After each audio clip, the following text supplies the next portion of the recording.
parang yung word ng ombudsman, since tanod bayan yan, tagapagbantay ng mga korap sa gobyerno o yung gumagawa ng anomalya o hindi maganda, 'di ba, sa kanyang katungkulan, may epekto talaga ito sa mga ano 'no, sa mga government officials natin. Kasi kung ganito yung wordings, kung ganito yung stand ng ombudsman, so baka makapag-encourage pa ito ng ano 'no, ng mga government officials and employees na magtago ng kanilang mga ano 'no, nung kanilang mga anomalya na ginagawa or ipagpatuloy nila yung mga anomalyang ginagawa nila.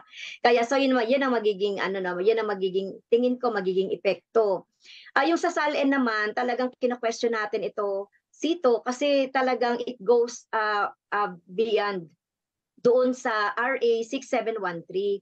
Ito yung ano 'no, yung Code of Conduct of Officials and Employees of the Government. Actually nga walang ano, walang kondisyon kung ibibigay mo o hindi yung SALN kasi it should be public.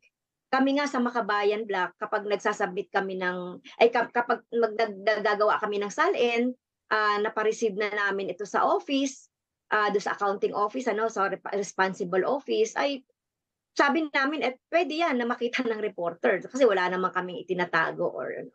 So 'yun yung problema 'no, kung kapag meron tayong, merong mga na itinatago like yung dapat talaga i-disclose mo lahat ng iyong mga assets, liabilities, net worth, kasi 'yun ang sinasabi doon sa mismong batas, Okey. na yung Code of Conduct.